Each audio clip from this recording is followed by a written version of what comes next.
Hello, James Corbett here, CorbettReport.com, reporting to you from the socially close streets of Western Japan.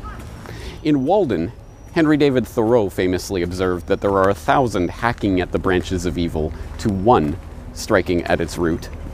And there can be no doubt that there are many thousands that are hacking away at the branches of the evil that we see spreading out before us in the name of this pandemic panic, diligently deconstructing the dissembling discourse of the disease doomsayers. And rightfully so, I count myself amongst them. However, if all we are doing is smacking down the lies that are being spread about this pandemic as soon as they arise, then we run the risk of missing that root of the evil altogether. So allow me, if you will, to take one hefty swipe at that root with my battle axe of truth by clearly stating and rejecting the new governing principle for society that we are being asked to accept on the basis of this pandemic pandemonium.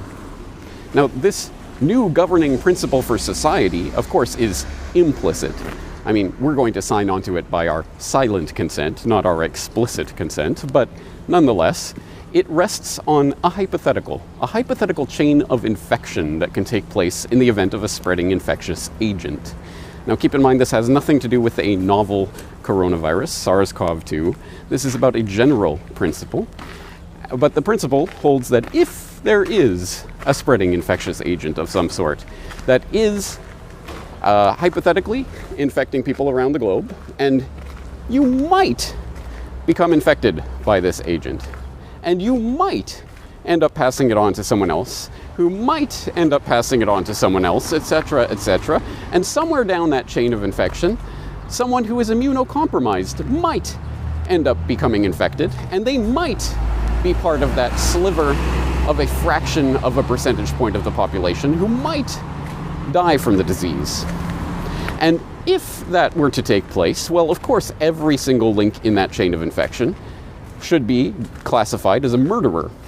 And in order to prevent such a mass murder from taking place, governments around the world are not just empowered, but actually obligated to implement a sort of de facto medical martial law by following the pronouncements of the duly unelected health authorities to do whatever they deem necessary to prevent such a hypothetical chain of infection from taking place, up to and including quarantining people within the walls of their own homes, and or entering those walls to forcibly remove people from their own homes.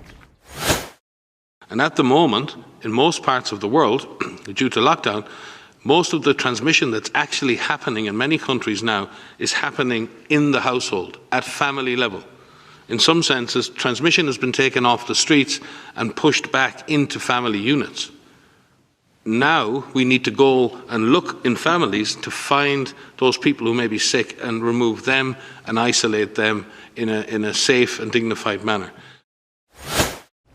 We are being asked to accept this abrogation of our most precious freedoms, including our freedom to travel, our freedom of association and assembly, our freedom from arbitrary detention within the walls of our own home, our freedom of privacy in transaction and interaction, and other hard-fought freedoms that were purchased at the price of our forefathers' blood, on the basis of a novel coronavirus that is presenting a novel existential threat to humanity that has never before existed.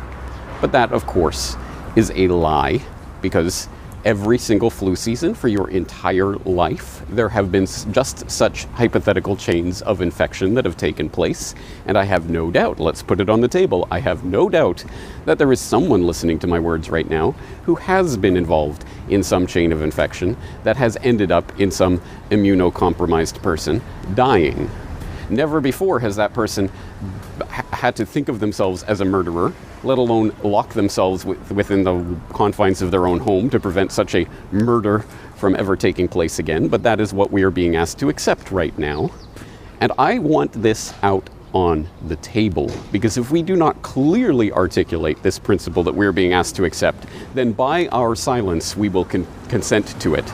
We will tacitly, implicitly consent to what is taking place right now, and I want to clearly state it and clearly reject it.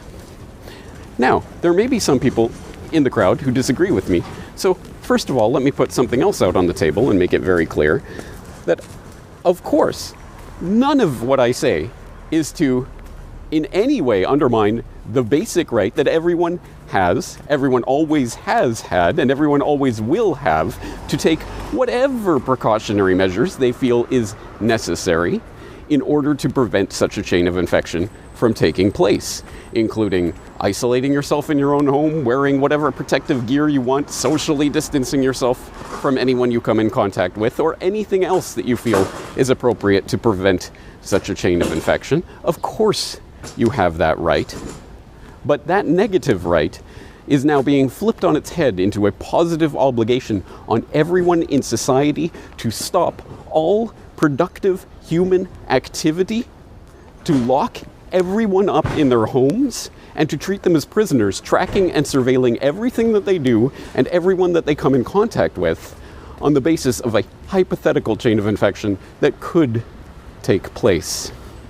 And I want that out on the table. If you agree with that principle and you think that is a good thing, then clearly state it. State it to my face. Oh wait, you can't, because you are a prisoner within the walls of your own home and you are not allowed into Japan, but you probably think that's a good thing.